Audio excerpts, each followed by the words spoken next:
Sir कहिएगा, 16 रुकनी निगरान वफाकी काबीना ने हल्फ उठा लिया है। 3 मुशीर और 5 मामले खुसूसी भी शामिल हैं। काबीना में अगर देखा जाए तो ये कहना गलत ना होगा कि टेक्नोक्रेट का गलबा है। और काबीना की तश्कील को आप किस तरह से देख रहे हैं, और अगर हम आपसे पूछें कि इस काबीना को आप क्या रेट करेंगे तो क्या कहेंगे?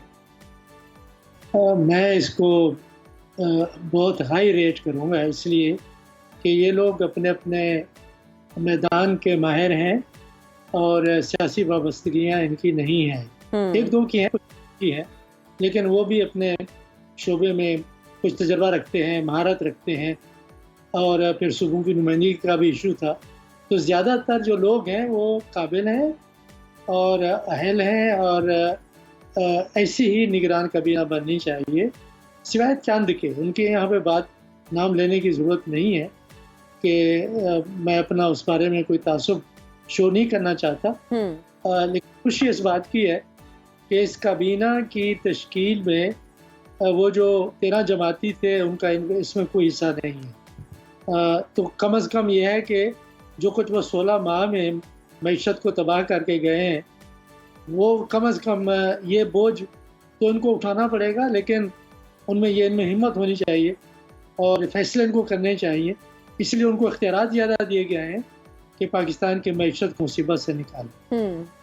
रसूल बख्श रईस साहब, वैसे सुनो न्यूज़ तो बड़ा लकी साबित हुआ सर कुछ लोगों के लिए। मुर्तज़ा सोलंकी साहब के लिए नो डाउट उनकी पहले भी खिदमात हैं, और फिर जमाल शाह साहब कुछ ही दिन पहले हमारे गेस्ट बने थे, वो भी मिनिस्टर बन गए हेरिटेज एंड कल्चर के। सर क्वेश्चन इज दिस के फेडरल मिनिस्टर फॉर कॉमर्स बने हैं गौहर एजाज साहब, और उनकी भी जो खिदमात है अपनी फील्ड में सभी मतलब आशना है उनकी के तमाम तर खिदमात से, और दूसरी जानिब फाइनेंस मिनिस्टर हैं डॉक्टर शमशाद साहिबा। तो ये एक अच्छा कॉम्बिनेशन बना है, क्योंकि मईशत ही आने वाले दिनों में एक बड़ा चैलेंज है। देखिए, ये फैसले जो मईशत के बारे में है, एक आम आदमी भी जानता है कि आप देखें कि अगर आपकी आमदनी 10 रुपये है तो 10 रुपये तो बहुत मामूली सी बात है, आप उसकी कोई अहमियत नहीं रही। हम कहते हैं कि आपकी आमदनी 1 लाख है और ख़र्चा 2 लाख है, तो आप कब तक बर्दाश्त कर सकते हैं? यही IMF आपको कहता है कि आप अपनी हुकूमत का हुजूम कम करें, अपने अखराजात कम करें, अपनी आमदनी को बढ़ाएं। क्या आमदनी को बढ़ाने में ये बातें हम बहस में नहीं लाते, आपको लानी चाहिए कि ये जो आपका दुकानदार बैठा हुआ है ना, जिससे आप जाके सब्जी लेते हैं, इसको भी टैक्स देना चाहिए। ये नहीं था, दुकानदार टैक्स नहीं देता आपका, सिर्फ आप भी टैक्स देते होंगे, इसलिए कि आपकी जो ऑर्गेनाइजेशन है, अगर आपको तनख्वाह मिलती है तो वो ये है कि वो आपकी काट लेंगे। हमारी भी इस तरह से है कि 1% पाकिस्तानी टैक्स देते हैं, और टैक्स टू GDP रेशो होता है। मतलब ये है कि आपके पास कौमी आमदनी है, दौलत मौजूद है, लेकिन उस दौलत का कितना फीसद आपने टैक्स से वसूल करके हुकूमत के खजाने में जमा करना है, ताकि आपको कर्जे ना लेने पड़े, हुकूमत का काम चले और आपकी सड़कें बने, एयरपोर्ट बने, लोगों को सहूलत हो। रसूल बख्श रईस साहब, सर टैक्स टू GDP जो रेशो है वो खासी कम है, वो बढ़ाने की ज़रूरत है, और IMF से जब हमें इमदाद दरकार थी तो उसकी जानिब से भी यही बार बार मुतालबा किया जाता रहा कि जो टैक्स रेशो है वो बढ़ाएं। तो अब आप कैसे देखते हैं हमारी जो इंटरिम फाइनेंस मिनिस्टर हैं, क्योंकि साबिक गवर्नर स्टेट बैंक भी रही हैं, तो वो इस तरह के अब जो मुश्किल डिसीजंस हैं वो करेंगी? अगर नहीं करेंगे तो मुल्क और नीचे चला जाएगा। हमने पिछले 5 साल ज़ाया कर दिए, उसमें तहरीक इंसाफ का भी 4 साल शामिल हैं, 16 महीने इनके भी शामिल हैं। और इससे पहले जो थे वो PMLN की हुकूमत, उन्होंने क्या किया है, कौन सी टैक्स बेस बनाई है, कौन सी कानूनी को उन्होंने डॉक्यूमेंट किया है। तो ये तमाम जो अभी ये देखें, ये जो कुछ कारकर्दगी करके गए हैं, एक टैक्स कमीशन उन्होंने बनाया। आखिरी दिनों जब उन्होंने काम मुकम्मल कर लिया तो आखिरी दिनों में उसको वेंडा करके चले गए कि वो अपना काम ना कर सके। तो अब हमने देखना ये है इनकी कारकर्दगी कि क्या ये रिफॉर्म्स ला सकते हैं टैक्स में, क्या ये रिफॉर्म ये एनर्जी में ला सकते हैं कि जिस तरीके से करप्शन है, ये आपकी इसको है और जिसको है, ये जितना इसको मिसको बनी हुई है, इनमें करप्शन है। ये लोग बिजली बेचते हैं, चोरी करवाते हैं, और मीटर लेने के लिए जहाँ लोगों से पैसे लेते हैं, ये दुनिया में कहीं हुआ है?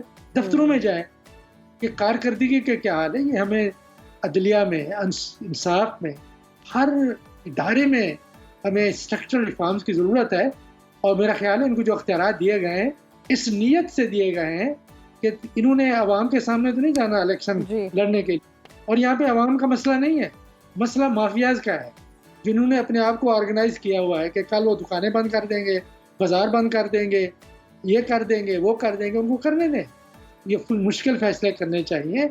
हम एक ऐसी दलदल में फंसे हुए हैं जहाँ किसी ने निकालना है, आप नहीं निकाल सकते, हम बातें करते हैं, हुकूमत ने निकालना है। आप देखें जो क्रिश्चियन कम्युनिटी के साथ ये दहशत गर्दों और इंतहा पसंदों ने किया है, ये लाउड स्पीकर्स के ऊपर कहाँ से आवाजें आ रही थी कि इनके ऊपर हमले करो।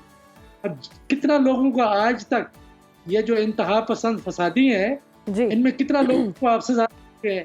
तो जब तक आप ये फैसले नहीं करेंगे, आप कंप्रोमाइज नहीं करते, आप जो जुर्म करते हैं उनके ऊपर कंप्रोमाइजिंग, तो जो हमारी इनकी कारकर्दगी की तरफ हमारी नजर होगी, अच्छे लोग हैं, तारीफ करते हैं, उनको अगर ये मनसब, इज्जत, वकार और मकाम मिला है तो उसकी मुनासबत से जिम्मेदारी है कि वो कुछ करें आपके लिए, मेरे लिए, अवाम के लिए। बिल्कुल करना चाहिए हमारे अवाम के लिए। अच्छा सर, इलेक्शन कमीशन ने वाज़ेह कर दिया कि 90 दिन में इलेक्शंस नहीं हो सकते, हल्का बंदियां करनी होंगी जिसके लिए 4 माह दरकार हैं। आप क्या समझते हैं कि इलेक्शंस कब तक हो जाएंगे? देखिए, ये एक तरफ आइन है आपका और दूसरी तरफ आपका इलेक्शन कमीशन है। जी, आइन सुप्रीम है या election commission of Pakistan supreme है? ये तो आम आदमी, ये आम आदमी समझ सकते कि अगर आइन मौजूद है तो इलेक्शन कमीशन ऑफ पाकिस्तान आइन के मातहत काम करता है, उससे माफा नहीं हो सकता। ये जो उन्होंने बयान दिया है कि नहीं हो सकते, ये जो आपका ये इसको पकड़ के जेल में जाना चाहिए। ये तो सुप्रीम कोर्ट का फर्ज बनता है कि सुमोटो लेके इसको कहें कि आपने आइन को वायलेट किया है, आइन को वायलेट करने का आपने इरादा किया है, आपको इस बात पे आपको सजा हो सकती है। यहाँ पे 3 इदारे हैं, election commission of Pakistan, supreme court of Pakistan और आइन। आइन वाज़े तौर पर कहता है कि 90 दिन के अंदर इंतखाबात हों। बिल्कुल, असेंबली तहलील होने के बाद 90 दिन के अंदर ही इलेक्शंस कराए जाएंगे। और सुप्रीम कोर्ट ऑफ पाकिस्तान, अब उसके सामने एक बहुत बड़ा चैलेंज है कि क्या वो आइन की बालादस्ती कायम करता है या फिर उनकी बालादस्ती कायम होती है जो इलेक्शन कमीशन ऑफ पाकिस्तान को मैनिपुलेट कर रहे हैं। रसूल बख्श रईस साहब, आपको लगता है आने वाले दिनों में इलेक्शन एक्ट और आईन पाकिस्तान में एक तसादुम नजर आएगा? जैसे अभी आपने भी इसी तरफ तवज्जो मबजूल करवाई है कि नो डाउट आइन जो है वो सुपीरियर है, लेकिन दूसरी जानिब इलेक्शन कमीशन को ही इख्तियारात दिए गए सर कि डिसीजन फाइनल जो डेट का है वो इलेक्शन कमीशन करेगा। तो 224 जो है आर्टिकल कॉन्स्टिट्यूशन का वो 90 दिन में इंतखाबात कराने का कहता है अगर असम्बली वक्त से पहले डिजॉल्व होती है, जबकि इलेक्शन एक्ट का 17(2) जो क्लॉज है वो ये कहता है कि जब डिलिमिटेशन होगी नए मरदमशुमारी के तहत तो फिर नई हल्का बंदियों के तहत इंतखाबात होने चाहिए। तो ये अब एक तसादुम नजर आएगा सर मुस्तकबिल में? ये देखिए, एक्ट है, एक्ट या कानून आइन से मुतसादिम नहीं हो सकता। जब वो आइन से मुतसादिम होता है तो वो खत्म हो जाता है, और इसका फैसला कोर्ट ऑफ पाकिस्तान करती है कि जी एक्ट ये कहता है, उसके बहाना नहीं कर सकते। और जो ट्रीजन है, वायलेशन है जो कॉन्स्टिट्यूशन की, विलफुल, और ये विलफुल वायलेशन है इलेक्शन कमीशन ऑफ पाकिस्तान की तरफ से, ये आर्टिकल 6 के तहत इनको सजा होनी चाहिए। आप कहीं भी हो, वक्त कोई भी हो, बाखबर रहिए दुनिया के हालात व वाक़यात से। अभी सब्सक्राइब कीजिए सुनो न्यूज़ के YouTube चैनल को और क्लिक करें बेल आइकन को, ताकि आप हमेशा बाखबर रह सकें।